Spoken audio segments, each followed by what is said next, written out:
السلام عليكم، كيف الحال؟ الفيديو ده ليك يا مدهول. ازاي تيجي السعودية او الخليج؟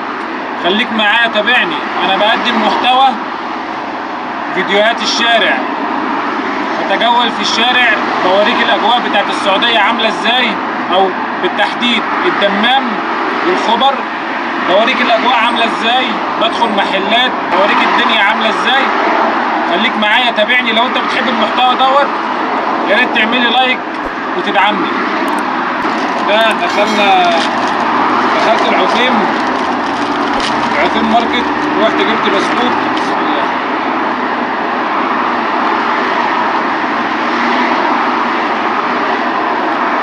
قال لك بسكوت دايجستيف الحبة الكاملة.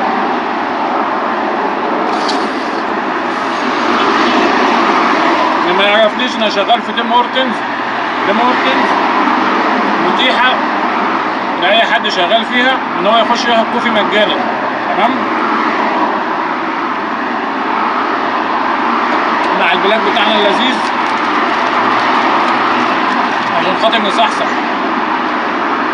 شربت قهوة تركي اول لما صحيت، بس برضه واحد بحاجة لمزيد من الايه؟ لمزيد من هذه الاشياء عشان ايه؟ يقدر يتجول وهو فايق شوية. قال لك صنع في تركيا، مكتوب صنع في تركيا. برضه لما الواحد بياكل حاجات من ديت، بياكل حاجات مثلا يعني بسكويت من تركيا، مش عارف قهوة جاية من البرازيل، بحس ان هو مميز. فاهمين القصة؟ يا جماعة من سوسيكو بحييكم. هذا صديقي، اسمك ايش؟ مستقيم. ببدأ معاه الرحلة النهارده. بنغلاديش. حبيبي. بصوا يا جدعان، انا في سوق سيكو الساعة 10. تمام؟ هروح الاول، انا محتاج اعمل مفتاح، محتاج اعمل نسخة مفتاح. السلام عليكم، كيف الحال؟ فين اللي بيسوي المفاتيح؟ مفتاح قدام شوية، يمين يسار هنا.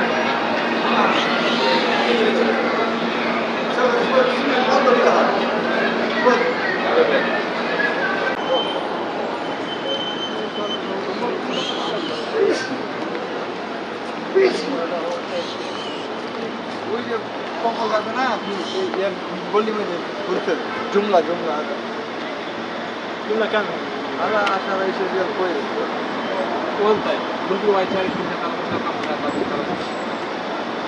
كنا هنا 30 50 في حد واقف هنا يا صديق؟ حد واقف هنا؟ كام الكيل؟ كام الكيل؟ 10 ريال. 10؟ والله انت راجل محترم اقسم بالله. لا هذا 12 15 ريال، هذا اخر 10 ريال. ده 10؟ ايوه. ده طيب. هذا؟ ايوه.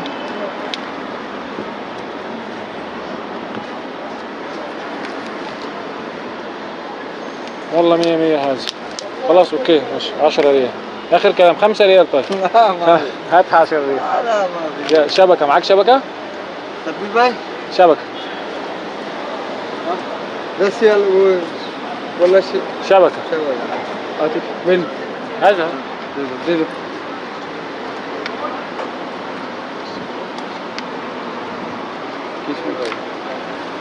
شبكة؟ هذا تصوير كاميرا عادي؟ فيديو. السلام عليكم، كيف الحال؟ ब्लैक दे दो ये इसके लिए दे बोलो ब्लैक गिफ्ट के लिए दे رد. बहुत पेगा.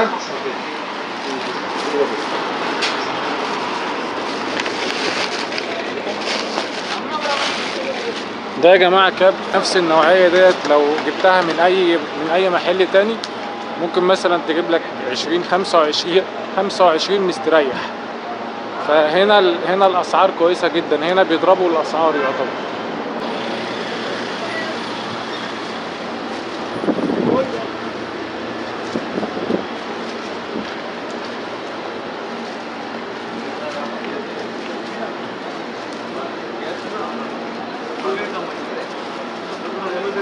السلام عليكم صديقي، كيف الحال؟ في محل هوت دوج هنا بيبيع هوت دوج. هاو هوت دوج هوت دوج هاو لايك ذيس. في هوت دوج. دوج ما والله؟ انا ما فيش.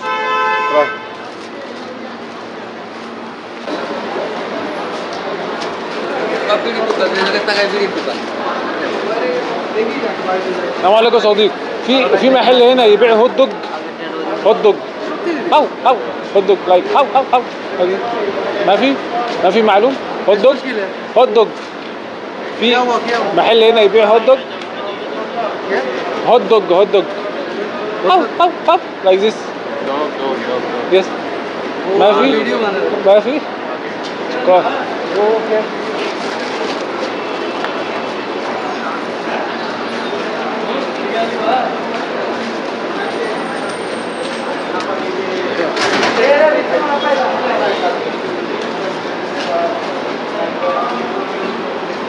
هنا يا جماعة كأنك ماشي في مصر، بس السوق هنا فعلا يعني السوق غني في كل حاجة، وفي كل حاجة بأسعار كويسة جدا.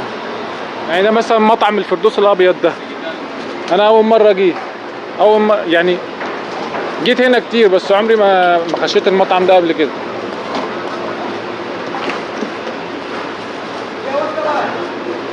هو الدخول منين؟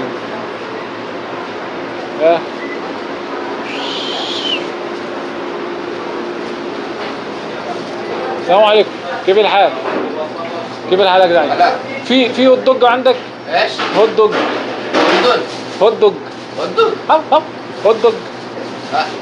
ما في سمك؟ كام السمك؟ سمك سوا يشبه. كم؟ سمك سوا يشبه رز سوا سمك مقلي 13 ريال.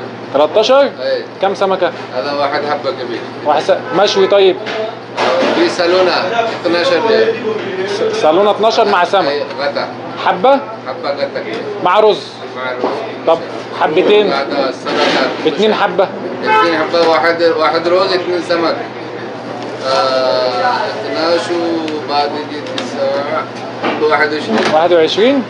رز لما يخلص الرز اجيب تاني عادي؟ ايوه واحد نفر كامل. اوكي ماشي. انا عايز 2 سمك مشوي وواحدة رز. خلاص؟ هنا هذا سالونة سمك. سالونة سمك. اوكي خلاص. محلي اكل؟ محلي اكل هنا. ماشي. خلاص.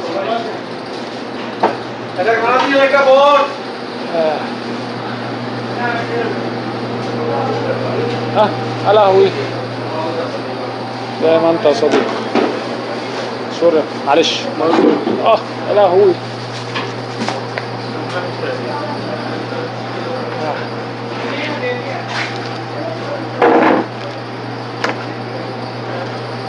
دي الاجواء بتاعت المحل يا جماعه. هو على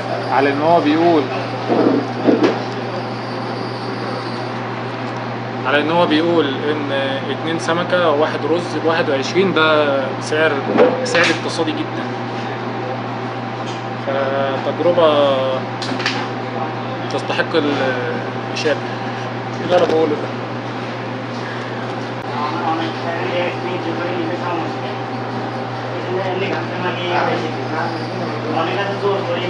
بصوا يا جماعه الاكل جه بسرعه جدا. هو انا قلت له مشوي، بس هو جاب لي بعد كده قال لي في حاجه اسمها صالونه. فانا رحت قايل له انا طبعا مش فاهم هو بيقول ايه. جاب لي الاثنين صالونه رز. جاب لي رز كتير وجاب لي شوربه مش عارف ايه ده بالظبط، سلطه. ده كله ب21.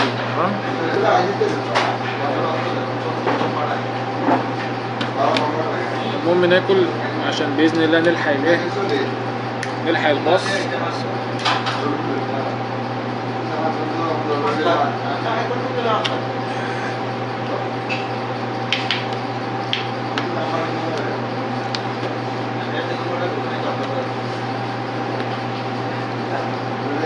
الاكل ما كملش 5 دقايق بصراحه.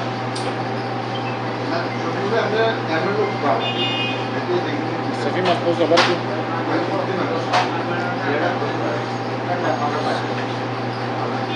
ان مفيش مناديل يا جدعان.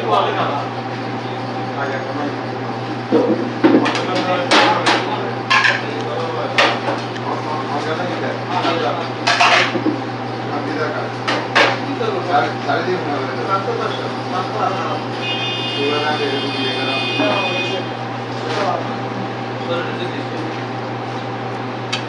one hot فلفل ها؟ فلفل حار. كيف الحال يا صديقي؟ بص يا جدعان، ده بيقول فلفل حار بتاعهم.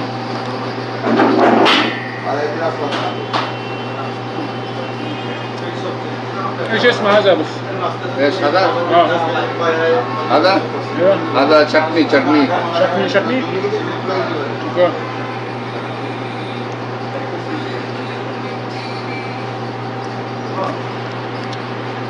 بيقول ان هو حراق بس عادي يعني، طعمه عادي. بصوا هم تقريبا حاطين السمك مع بامية،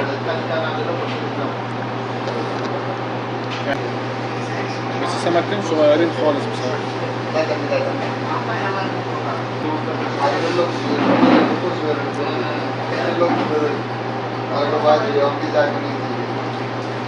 شوف الشوربة دي عاملة ازاي.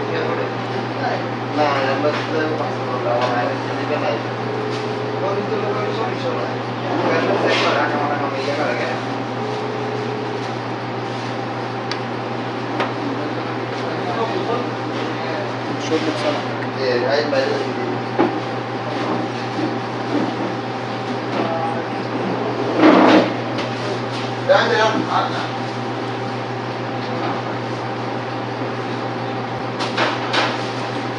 الرز بتاعهم بيعملوا الرز ناعم، يعني الرز تاكله يدوب على طول معاك كده.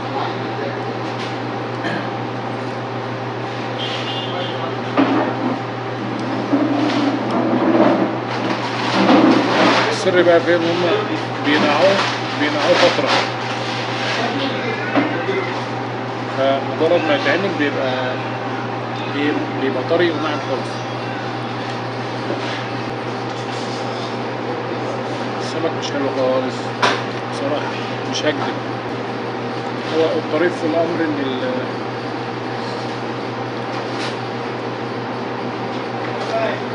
الأمر إن البامية اللي حاطينها دي سايحة في قلب السمك، فأنا باكل بامية وأنا أصلا مش بحب البامية.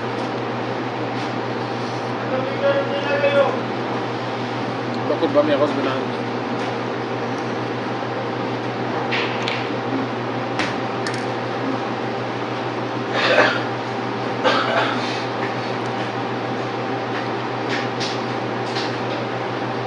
بص الشوكة عاملة ازاي.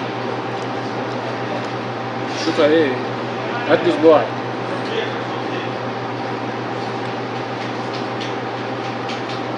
انا مش عارف ازاي سمك بالبامية. انا اول مرة اشوف كده، اقسم بالله اول مرة.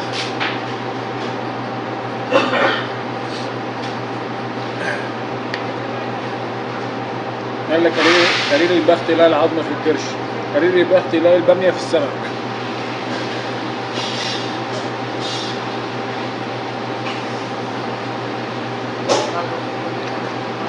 بصوا الشوكة بتطلع ازاي. دي أول أكلة حقيقية من الصبح والله. من الصبح تمر مع قهوة، بسكويت مع قهوة. دي أول أكلة أكلها من الصبح. هو يوم الأجازة بيبقى كده.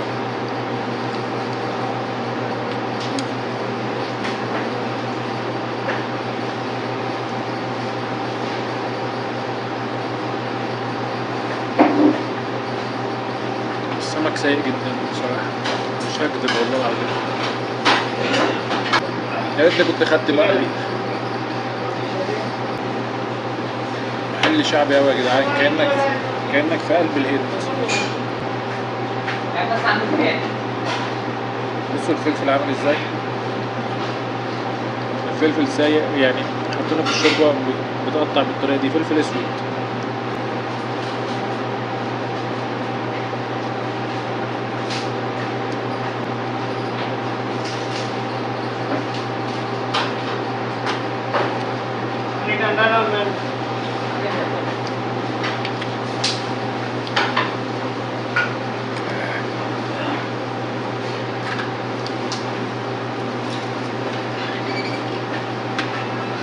مية مية مية.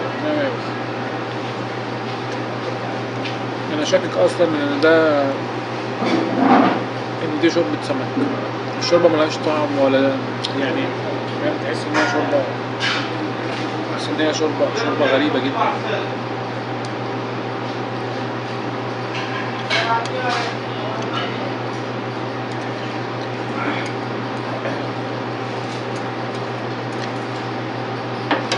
الراجل جاي بيقول لي جود ايه يا عم، ده انتوا ايه، انتوا الجودة عندكم جودة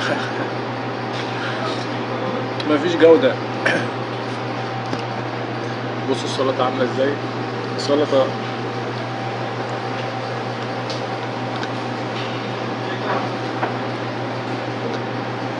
سلطة استغفر الله العظيم، سلطة تسد النفس.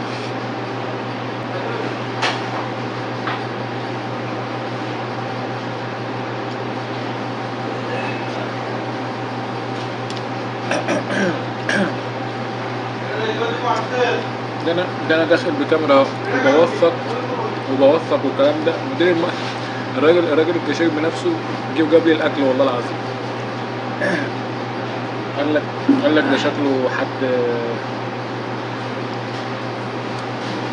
هيشهر بينا لو الاكل طلع وحش. هو الحلو في الاكل حاجه واحده بس، ان السمك يعني ان السمك طري خالص فسهل الهضم بس.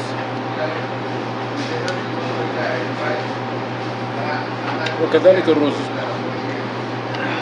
عدا عن ذلك الدنيا ضايعة خالص، مفيش جودة اصلا.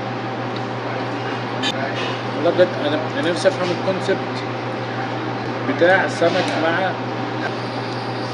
مع بامية.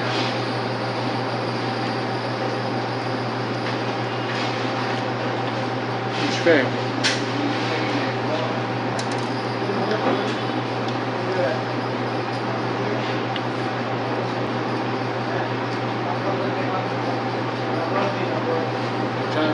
شاين عليهم حتى شاين عليهم يحطوا بكرة مناديل على كل طاولة.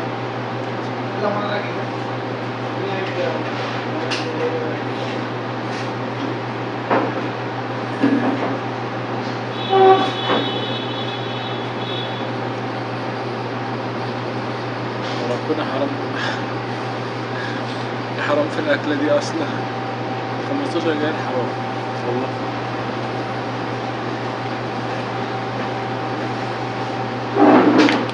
أنا رحت جبت قبل كده من سد مارد أكلة سمك ونفس النوع ده، هو ده تقريبا أرخص نوع سمك موجود في السعودية يعني هو شكله كده اسمه صامولي بس كان من غير رز. كانت كمية محترمة وكانت خلطة محترمة.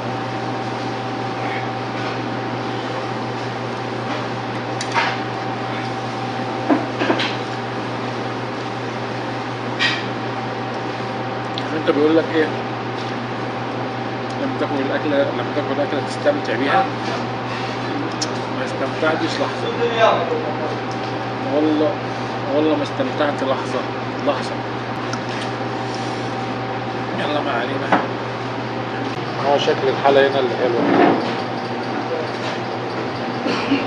بس شكل الحلا هم متميزين في الحلا ده يا جدعان.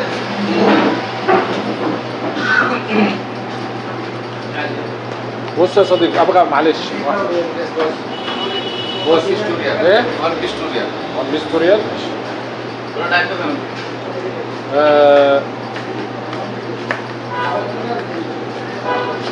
هات واحدة من دي وشاي. وشاي كرك، واحدة وشاي كرك.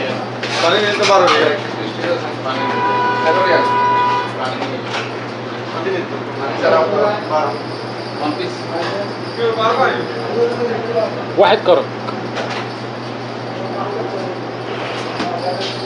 واحد شاي كرك. في شاي كرك صح؟ يس. هات.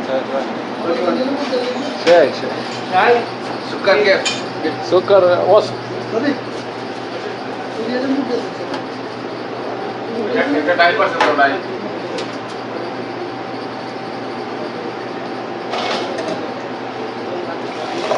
ايوه اديله.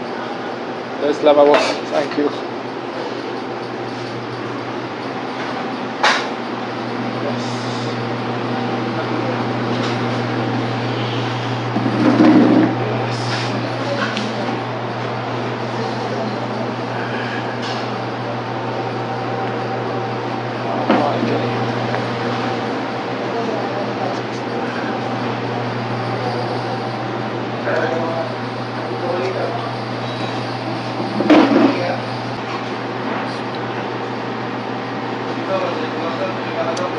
شاي بكرك. شاي حلو. ناكل البتاعة دي.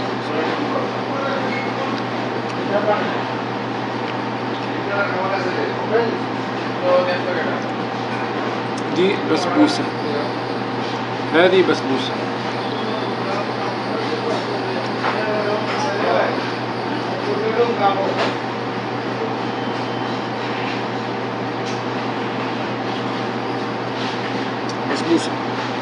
بسبوسة دسمة جدا.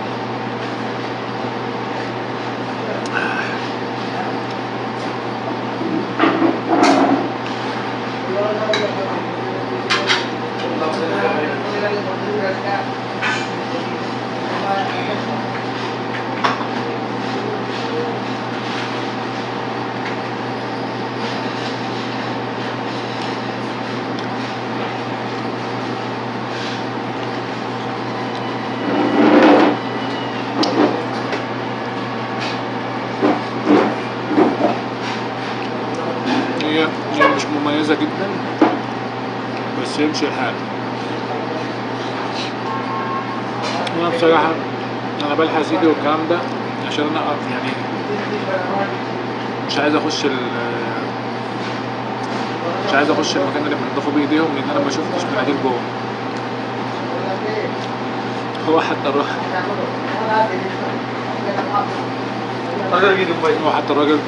الراجل عارف ان الكواليتي هتكون سيئة جدا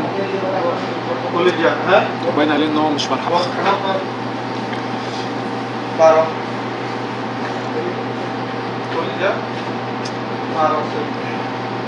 استنى. طب اقول لكم على حاجة. هنعمل تجربة. هخش اشوف اذا كان في مناديل جوه ولا لا. ماشي.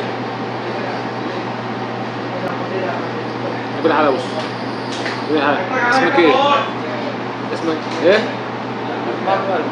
اسمك ايه؟ your name. عبد الرحمن؟ عمران؟ باكستان؟ بنجلاديش؟ Nice to meet you.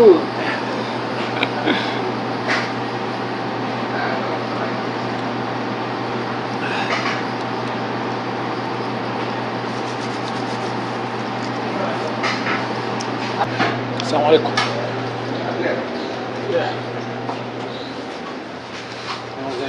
زي ما انا قلت لكم مفيش والله مناديل. خش بص. بص كام ابص.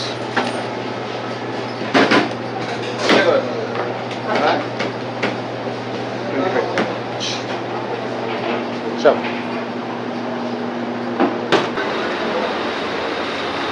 الصراصير. ايش هذا؟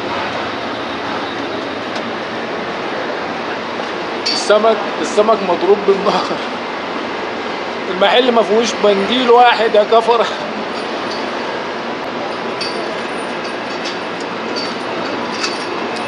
وحسبني على 25. السمك ب21 والكرك ب2 اسمه ايه وحته الحلاوه اللي انا اكلتها دي ب2 ريال. بقول لك يا صديق باص المدينه الصناعيه ما تعرف ايه باص المدينه الصناعيه تعرف باص الصناعيه. टैक्सी है लबास لا باص باص.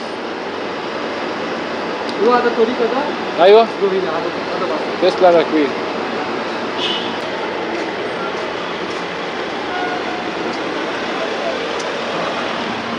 دي اسعار اللوز وال اسمه ايه والفستق، نفس اسعار المشكل.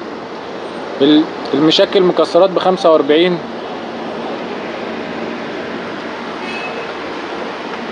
يعني هو ارخص نسبيا من العفيم مثلا، بس انا متاكد من الشكل كده ان الكواليتي مضروبه بالنار. والله العظيم بجد تجربه سيئه جدا. يعني السمك ده سمك بالباميه، انتوا متخيلين؟ ما يجيبش والله، ما يستاهل 15 ريال، اكون صريح يعني. فعلا المحل ده شكله رهيب.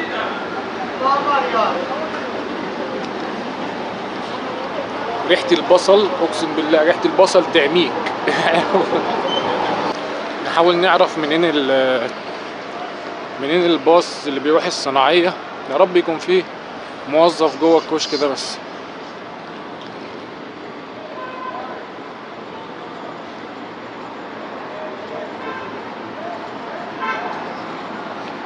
مكتوب هنا منطقة دفع بس مفيش زبون جوه، مفيش موظف قصدي.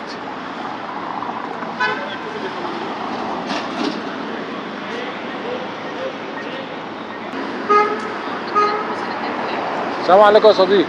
الصناعية بيعدي من هنا صح؟ الصناعية صح؟ ده الباص، ده مكان الباص اللي هو المفترض ان هو ايه اركب منه ان شاء الله. ده بيبقى قريب جدا، يعني ينزلني ما بيني وبين الغرفة اللي انا ساكن فيها مفيش 3 دقايق بالظبط.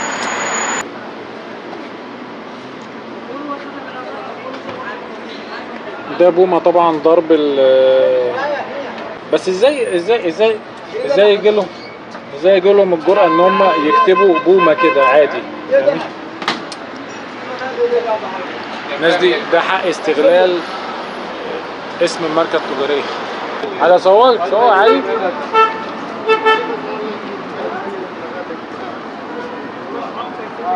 ده مكتوب فوق كافيه يا جدع. سيكو كافيه، عشان كده.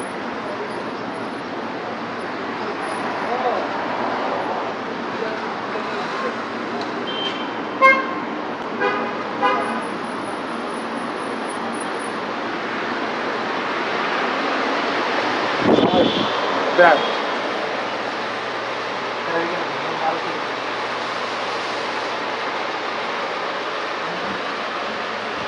ده كاجو ب50.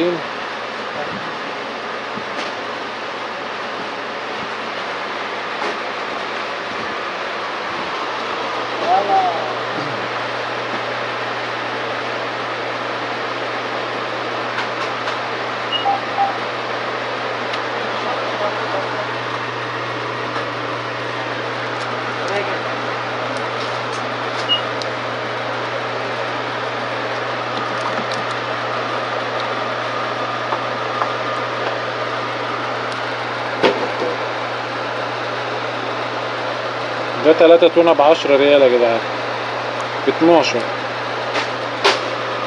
تعالى بص، بناخد فكرة بس عشان بكرة. احنا انت فاهم انا بقول ايه؟ ايه؟ ايه؟ هو فاكر ان انا بقول له انا بصور بس. ايه؟ انت ماشي ورايا ليه يا عم؟ انت ماشي ورايا ليه؟ ايه؟ شوف تشيك مغلوش. حاضر اوكي. ده قرنفل 65. عادي اصور عادي؟ اصور عادي؟ ايه؟ يشغل انت عن الكلام. انا بس يعني اصور بس اخد فكرة عادي. تتكلم عربي ولا ماشي فاهم؟ لا انت كلام. اوكي يا صديقي، اوكي يا صديقي. انا مصري يعني. ऑनलाइन तमाम اوكي आदेशे आईना देशी गेलागे आदेशे هو بص هو واقف ماشي ورايا بيراقبني انا مش عارف كيف الحال يا بص ايه ليه ما في كويس ليه ايش اسمك طبعا تعبان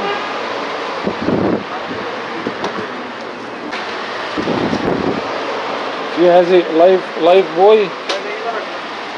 لايف بوي الخمسة ب10 ريال.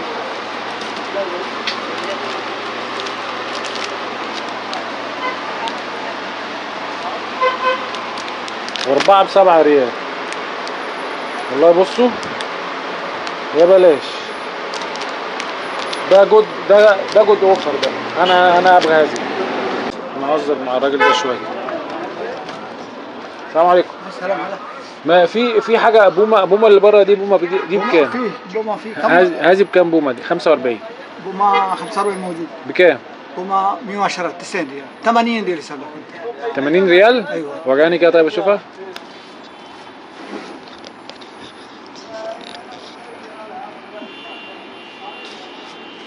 دي بومه اوريجينال. بومه اوريجينال 450. دي كام ب 80 ريال. دي هاي كوبي ولا هاي ولا كوفي هاي كوبي كوفي هاي كوفي ايوه. اوكي ثانك يو براس. طبعا اصلي لا انا عارف اي نو اصلي 450 اي نو 700 600. بقول له دي هاي كوبي بيقول لي هاي كوفي مش هاي كوبي. مصري يا كبير. السلام عليكم. مصري منين يا كبير؟ اجدع ناس يا صديقي. طب ايه رايك هسألك بص انا عندي قناه يوتيوب صغيره كده والله بقى يعني هسألك سؤال.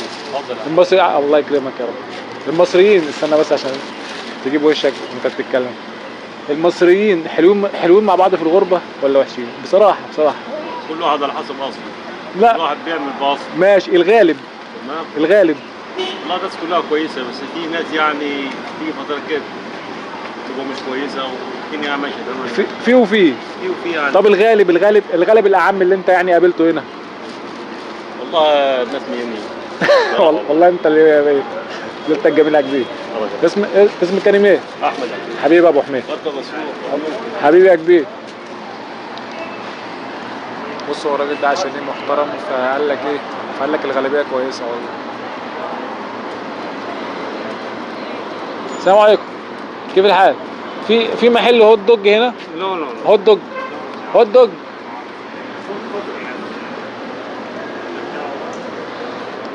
هو بيقول لي نو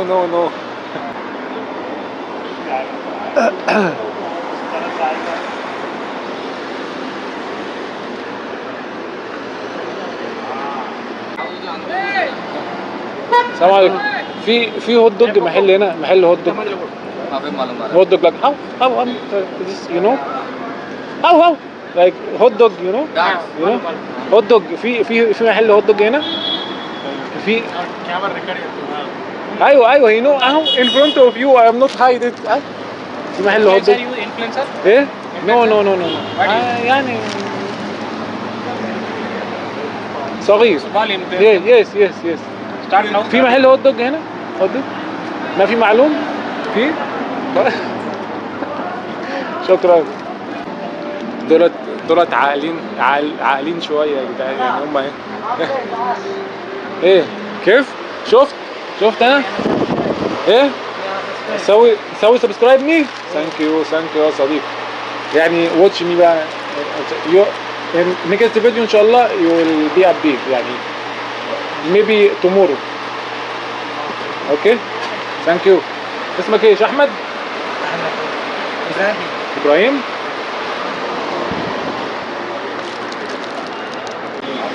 صديقي في صديق لو سمحت في حد هنا هوت دوج محل. ايش؟ هوت دوج محل like how like this you know yes محل هوت دوج how like this you know yes hot dog. You go straight and right, left side we have that. That's it.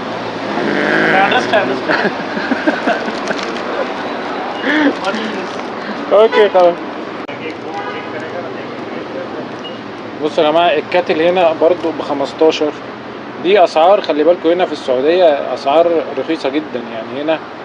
هنا عشان تجيب كاتل يوم ما تلاقي كاتل رخيص، ممكن تلاقيه مثلا في دي اند داي ممكن تلاقيه ب 20 مثلا يوم ما تلاقيه رخيص، او ممكن تلاقيه ب 15 برضه. دي اند داي بيعمل عروض كويسه جدا. هنا كل الهنود كيف عندهم ان هم يمشوا وفي ايديهم كوبايه الكرك. الواحد لما يمشي وفي ايده كوبايه الكرك كده بيحس ان هو مميز او شيء من هذا القبيل. فتلاقيهم كل واحد ماشي، يعني الغالبيه تلاقيه ماشي ومعاه كوبايه الكرك في ايده كده. بص يا صديقي، انا اجيب لك الخلاصه في دقيقه ونص.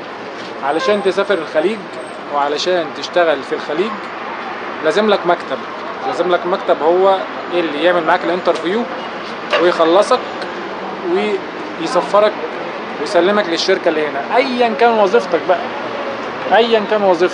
مهندس، عامل، اي شيء لازم أن تكون في شركه هنا بينك، لازم أن تكون في شركه في مصر بينك وبين الشركه اللي هتشغلك هنا. لازم أن يكون في وسيط. عدا عن كده ليه؟ لان الوسيط ده غالبا اللي بيضمن لك حقك في اي حاجه بتحصل. تمام. ولازم أن يكون وسيط ثقه. انا ارشح لكم مكتب السلسبيل لصاحب محمد عبد الرؤوف. ده المكتب اللي انا طلعت من خلاله، ودي ناس ثقه انا مجربهم. الباص جه، تمام، هركب الباص واكمل لكم في الباص.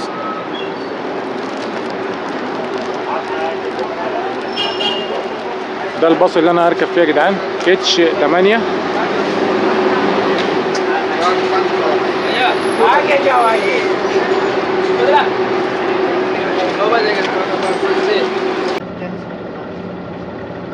ركبنا الباص الحمد لله.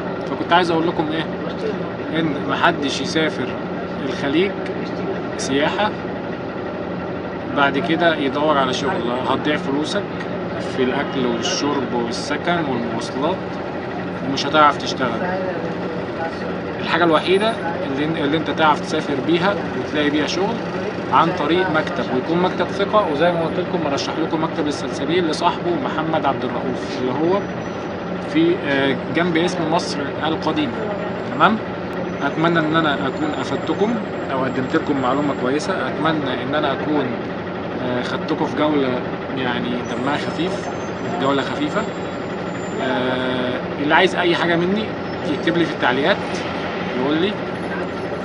اتمنى ان كنتوا تعملوا لايك وتشتركوا في القناة وتتابعوني لاي حاجة انتوا عايزينها او اي حاجة تخص السعودية وخاصة الدمام. اشوفكم على خير.